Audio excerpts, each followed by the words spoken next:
تاج محل محبت کی علامت ہے؟ ترکوں نے جب مسجد نبوی کی تعمیر کا ارادہ کیا تو انہوں نے اپنے وسیع و عریض ریاست میں اعلان کیا کہ انہیں عمارت سازی سے متعلق فنون کے ماہرین درکار تھے۔ اعلان کرنے کی دیر تھی کہ ہر علم کے معنی ایوی لوگوں نے اپنی خدمات پیش کیں۔ سلطان کے حکم سے استنبول کے باہر ایک شہر بسایا گیا جس میں اطراف عالم سے آنے والے ان ماہرین کو الگ الگ محلوں میں بسایا گیا۔ اس کے بعد عقیدت اور حیرت کا ایسا باب شروع ہوا جس کی نظیر مشکل ہے۔ خفاق وقت جو دنیا کا سب سے بڑا فرمانروا تھا شہر میں آیا اور ہر شعبے کے ماہرین کو تاکید کی کہ اپنے آپ کے ذہین ترین بچے کو اپنا فن اس طرح سکھائے کہ اسے پکا پختہ اور بے مثال کر دے۔ اس اپنا میں ترک حکومت اس بچے کو حافظ قرآن اور شہوار بنائے گی۔ دنیا کی تاریخ کا یہ عجیب و غریب منصوبہ کئی سال جاری رہے۔ 25 سال بعد نوجوانوں کی ایسی جماعت تیار ہے جو نہ صرف اپنے شعبے میں ماہر تھے بلکہ ہر شخص حافظ قرآن اور بعمل مسلمان بھی تھا۔ یہ ایک اندازے کے مطابق تقریباً 500 تھے۔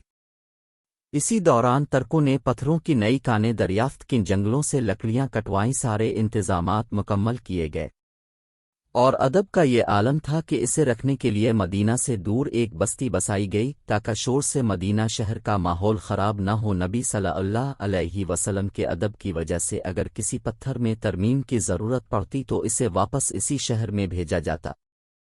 ماہرین کو حکم تھا کہ ہر شخص کام کے دوران باوضو رہی درود شریف اور تلاوت قرآن میں مشغول رہی۔ اجرا مبارک جالی کو کپڑے سے لپیٹ دیا گیا تاکہ غرد و غبار اندر روضہ پاک میں نہ جائے۔ ستون لگائے گئے کہ ریاض الجنہ اور روضہ پاک پر مٹی نہ کرے۔ یہ کام 15 سال تک چلتا رہے اور تاریخ عالم گواہ ہے۔ ایسی محبت اور ایسی عقیدت سے کوئی تعمیر نہ کبھی پہلے ہوئی اور نہ کبھی بعد میں ہوگی۔ قبر کی مٹی۔ جزیرہ کیش میں مجھے ایک سوداگر سے ملنے کا اتفاق ہوا۔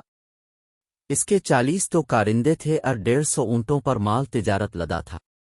وہ ایک رات مجھے اپنی آرام گاہ میں لے گیا مگر خیالی پلاؤ پکانے میں نہ تو رات بھر مجھے سونے دیا اور نہ خود سویا۔ کبھی کہتا کہ میرا فلاں مال ترکستان میں پڑا ہے اور فلاں شے ہندوستان میں رکھی ہے۔ کبھی سناتا کہ اسکندر یہ چلی وہاں کی آب و ہوا بڑی خوشگوار ہے، پھر خود ہی کہہ دیتا جائیں کیسے۔ کبھی کہتا کہ جس سفر کا میں نے ارادہ کر رکھا ہے اگر وہ پورا ہو جائے تو پھر عمر بھر ایک جگہ گوشہ عافیت میں بیٹھ کر قناعت سے بسر کروں۔ میں نے پوچھا بتائیے تو وہ کون سا سفر ہے؟ کہنے لگا فارس سے چین میں گندھک لے جاؤں گا، سنا ہے وہاں اس کی بڑی قدر و قیمت ہے، اور چین سے پیالیاں خرید کر روم بیچوں گا اور وہاں سے ان کے عوض رومی کپڑا ہندوستان لے جاؤں گا، پھر ہندوستان سے ہندوستانی فولاد حلب میں پہنچاؤں گا اور اس کے بدلے آئینے خرید کر یمن لے جاؤں گا اور پھر یمنی چادریں اپنے وطن فارس میں کر مزے سے ایک دکان کھول کر بیٹھ جاؤں گا اور سفر کو خیر باد کہہ دوں گا۔ ذرا اس جنون کو ملاحظہ فرمائیے۔ بس اسی طرح بکتے بکتے اس نے رات گزار دی اور اتنی بکواس کی کہ بولنے کی طاقت نہ رہی۔ آخر اس نے میری طرف توجہ کی اور کہا شیخ صاحب اپنے بھی دنیا دیکھی ہے، اپنے دیکھے سنے سے ہمیں بھی تو مشرف فرمائیے۔ میں نے کہا قبر کی مٹی ایسی انسان کا پیٹ بھر سکتی ہے؟